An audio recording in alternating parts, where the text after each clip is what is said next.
में ज्यादा लोग निकलना शुरू हो गए जेलों के लिए। यानी जैसे जैसे तहरीक बढ़ रही थी और ज्यादा लोग जेलों के लिए तैयार हो गए। और मैं एक दिन मैं देख रहा था कि किस तरफ जा रहा है। मैंने कॉल देनी थी सारे पाकिस्तान को कि एक दिन सारा पाकिस्तान निकले और जेलों में जाए ताकि इनकी सारी खत्म कर दो।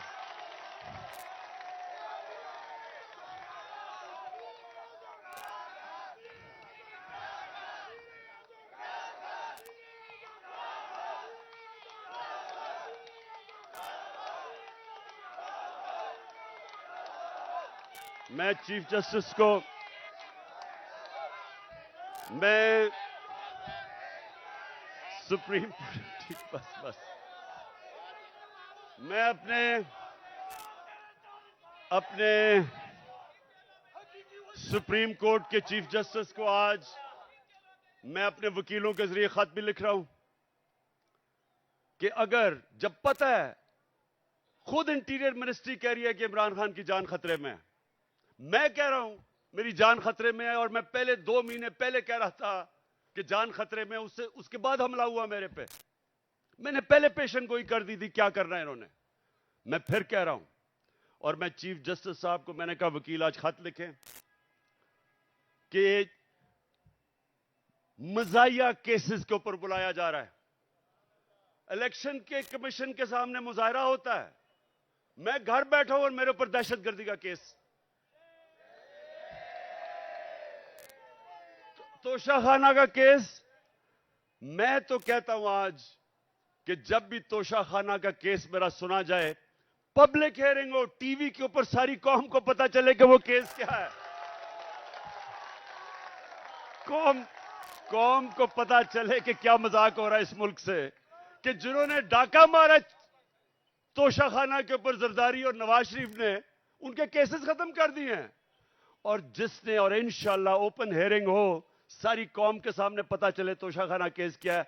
मैं चैलेंज करता हूं कि सारों के केसेस देखें, और अगर किसी ने कोई भी गैर कानूनी चीज तोशाखाना में नहीं की, उसका नाम इमरान खान निकलेगा।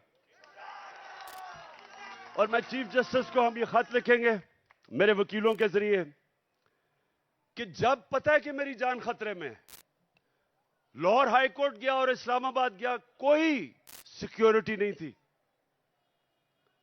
और जबकि जिसने मुझे गोलियां मारी वो नवीद जो है, क्योंकि उसकी जान खतरे में है, उसको वीडियो कॉन्फ्रेंस के ऊपर उससे अदालत में वो बात करता है।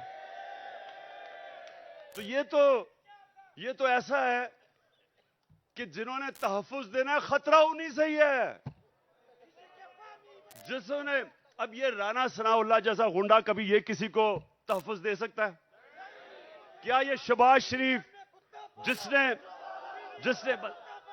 शहबाज शरीफ जिसके ऊपर रिपोर्ट है कि पुलिस मुकाबले में इसने कितने लोग मरवाए हैं, आबद बॉक्सर ने टीवी के ऊपर आके कहा कि मुझे यह हुक्म करता था लोगों को मारने के लिए।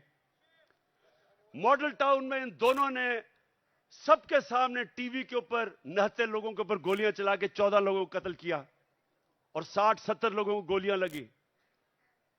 इन लोगों ने तहफ्फुज देना है।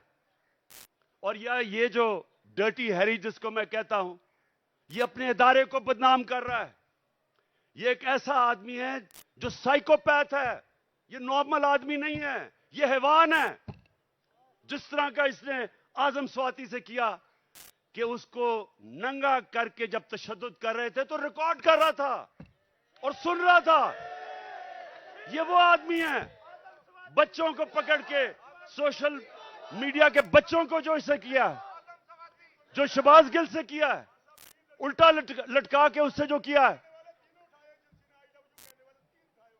इन्होंने सोशल मीडिया के लोगों के ऊपर जो जुल्म किया, सहाफियों से किया, जो अरशद शरीफ से किया, अब लोगों को पकड़ पकड़ के वो जो जावेद बेचारा चौकीदार, उसको उठा के ले गए, उसको नंगा किया, उल्टा लटकाया। एक तो ये साइकोपैथ, नंगा करने का इसको बड़ा शौक है। ये नॉर्मल नहीं है, इसका ज़हनी तवाजुन ठीक नहीं है। नंगा करके फिर उसको एक चरपाई के साथ बांधा, कुत्ते की तरह उसको जंजीर बांध के चरपाई के साथ 3 दिन बांधा। कौन करता है अपने लोगों से ऐसे? इदारे को ये बदनाम कर रहा है और ये लोगों ने मेरी हिफाजत करनी है। खतरा ही इन लोगों से है। और इसलिए मैं चीफ जस्टिस को कह रहा हूं कि जब नवाज शरीफ जेल में था तो हमें हुक्म आया, मैं प्राइम मिनिस्टर था, कि अगर इसको जेल में कुछ हुआ तो आप जिम्मेदार हैं, हम जिम्मेदार हैं। तो मुझे तो खतरा ही उन लोगों से है। और मुझे कभी उधर जा रहा हूं, कभी किसी अदालत में, तो मैं आज चीफ जस्टिस साहब को इसके ऊपर लिखूंगा कि कौन जिम्मेदार है कि जब बार बार मुझे ये जाली केसेस पे बुला रहे हैं। और जब भी मेरा केस हो, और मैं चाहता हूं कि सारी कौम के सामने आए कि इमरान खान के ऊपर कौन से केसेस हैं, ताकि पता तो चले कि ये डाकुओं के अरबों रुपए के केसेस, हर किस्म का जुर्म किया है, वो माफ हो रहे हैं।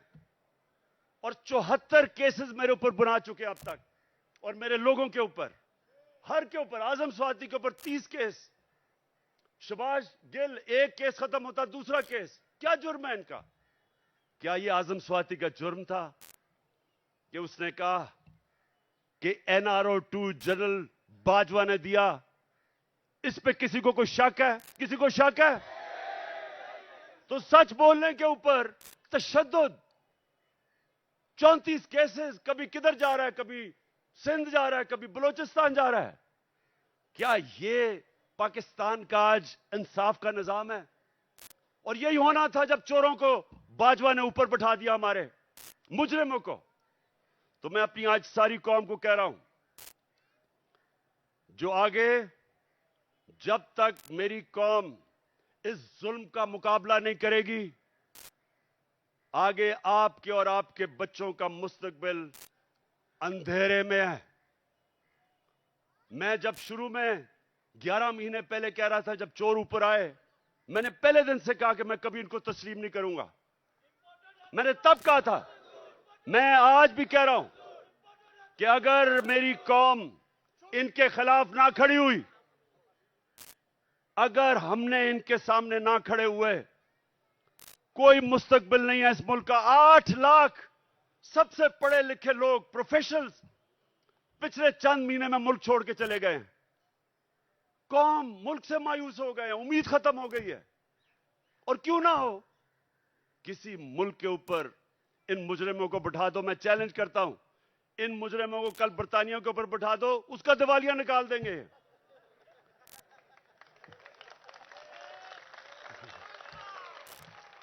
मैं आखिर में सुने, मैं आप सबको खराज तहसीन पेश करता हूं। मैं आपके जज्बे और जुनून को सलाम करता हूं। और मैं आप सबको ये बताना चाहता हूं कि जितना हम सब आपको देख रहे थे जब आप जेलों में थे, जो आपको पकड़ रहे थे, आपने मेरी सारी पार्टी का सर फख्र से ऊपर कर दिया। बहुत बहुत शुक्रिया। नायब जरूरी ऐलान सुने। आप आज के बाद खान साहब